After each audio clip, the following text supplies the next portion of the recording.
Hello friends, welcome to Nila's healthy recipes. இன்றைக்கி நம்ம சேனலில் கடையில் வாங்குகிற விக்ஸ் மாதிரியே வீட்டிலையே 3 பொருள் மட்டும் வச்சு எப்படி ரொம்ப சுலபமாக நம்ம இந்த வேப்பரப் பண்ணலான்னு பார்க்கலாம்.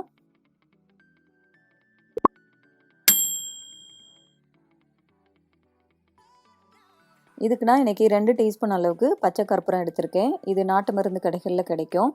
நம்ம பூஜைக்கு பயன்படுத்துகிற கற்பூரத்தை எடுக்கக்கூடாது, அதில் கெமிக்கல் சேர்த்துருப்பாங்க. அதனால் பச்சை கற்பூரமாக பார்த்து இதில் சேர்த்துக்கோங்க. இதை இந்த மாதிரி ஒரு சுத்தியில் வச்சுட்டு நல்லா இடித்து எடுத்துக்கலாம். இது உங்களால் எவ்வளோ தூரம் நல்லா பொடியாக இடிக்க முடியுமோ அந்தளவுக்கு நல்லா இடித்து எடுத்துக்கோங்க.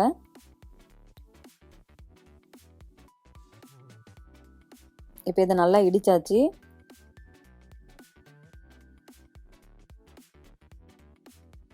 இதை நம்ம எடுத்து ஒரு கிண்ணத்தில் சேர்த்துடலாம்.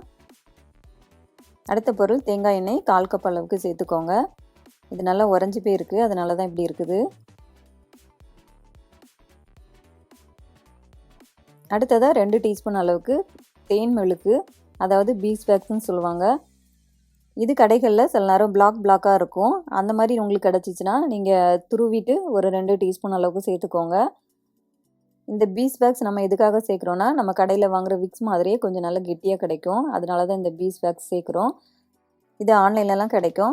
சப்போஸ் நீங்கள் இது சேர்க்கலனாலும் பரவாயில்ல, சேர்க்காமல் இருந்தீங்கன்னா கொஞ்சம் தண்ணியாக இருக்கும். இப்போ இதை நம்ம கரைய வச்சு எடுத்துக்கலாம்.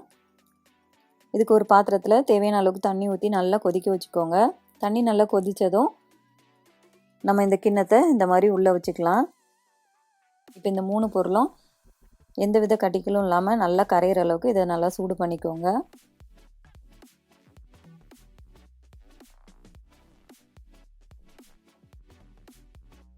இப்போ பாருங்கள், 3 பொருளும் எந்தவித கட்டியும் இல்லாமல் நல்லா கரைஞ்சிருச்சு. இப்போ இதை எடுத்து நம்ம இன்னொரு கிண்ணத்தில் ஊற்றிடலாம். இதில் நான் சில்வர் கிண்ணம் எடுத்திருக்கேன், அதனால் நான் உடனே சூட்டோடய ஊற்றிட்டேன். நீங்கள் பிளாஸ்டிக் டப்பா இந்த மாதிரி நீங்கள் யூஸ் பண்ணுறதா இருந்துச்சுன்னா இது கொஞ்சம் ஆற விட்டுட்டு அதுக்கப்புறமா அந்த பிளாஸ்டிக் டப்பாவில் ஊற்றிக்கோங்க. ஆனால் இது கொஞ்ச நேரத்துலையே கொஞ்சம் கெட்டியாயிரும். அதனால் அந்த கெட்டி ஆகிறதுக்கு முன்னாடி கொஞ்சம் ஆற வச்சுட்டு அதுக்கப்புறமா அப்படியே ஊற்றிக்கோங்க. இப்போ இதில் நான் ஒரு 5 ட்ராப்ஸ் அளவுக்கு பெப்பர்மின்ட் எசென்ஷியல் ஆயில் நான் சேர்க்க போகிறேன். உங்கள்கிட்ட இது இல்லைன்னா சேர்க்கலனாலும் பரவாயில்ல.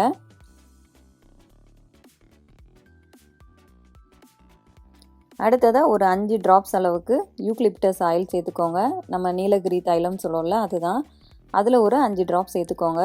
இது கிட்டத்தட்ட எல்லார் வீட்லேயுமே கண்டிப்பாக இருக்கும்.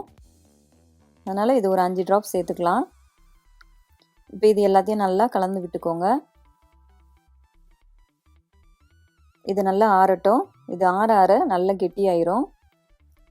பாருங்கள், நம்ம கடையில் வாங்குகிற விக்ஸ் மாதிரியே வந்துருச்சு. இப்போ நம்ம இதை எடுத்து பார்க்கலாம். இதை நம்ம அப்படியே ரப் பண்ணிவிட்டு நம்ம விக்ஸ் பயன்படுத்துகிற மாதிரியே தான் மூக்கில், நெஞ்சில், அப்புறமா தொண்டையிலலாம் போட்டுட்டு நல்லா தடவிட்டு அதுக்கப்புறமா தூங்குனிங்கன்னா நல்லா ரிலாக்ஸாக இருக்கும். இதே நம்ம சளி பிடிச்சிருக்கும் போதெல்லாம் ஆவி பிடிப்போம்ல, அதில் கூட இதில் கொஞ்சமாக சேர்த்துட்டு அதுக்கப்புறமா ஆவி பிடிச்சாலும் ரொம்ப நல்லாயிருக்கும். இப்போ இது நல்லா ஆறுனதும் மூடி வச்சுக்கோங்க. நம்ம திறந்து வச்சுட்டோன்னா அந்த வாசம் எல்லாமே போயிடும். அதனால் எப்போவுமே நல்லா மூடி வச்சுக்கோங்க. அவ்வளோதான் ஃப்ரெண்ட்ஸ், நம்ம ரொம்ப சுலபமாக வீட்டிலையே விக்ஸ் மாதிரி சூப்பரான வேப்பரப் ரெடி பண்ணியாச்சு. கண்டிப்பாக நீங்களும் உங்கள் வீட்டில் இதே மாதிரி செஞ்சு வச்சு ட்ரை பண்ணி பாருங்கள். உங்களுக்கு இந்த வீடியோ பிடிச்சிருந்துச்சுன்னா கண்டிப்பாக லைக் பண்ணுங்கள், கமெண்ட் பண்ணுங்கள், ஷேர் பண்ணுங்கள். முக்கியமாக மைதா இல்லாத, சீனி இல்லாத ரெசிபீஸ் பார்க்கணும்னா என்னோடய யூடியூப் சேனலை சப்ஸ்கிரைப் பண்ணிக்கோங்க. அப்படியே பக்கத்தில் உள்ள பெல் சிம்பிளையும் ப்ரெஸ் பண்ணிக்கோங்க. அதில் ஆல்ங்கிற ஆப்ஷன் வரும், அதையும் நீங்கள் செலக்ட் பண்ணிக்கோங்க. என்னோடய ஃபேஸ்புக் பேஜையும் லைக் பண்ணி ஃபாலோ பண்ணிக்கோங்க. தேங்க்யூ.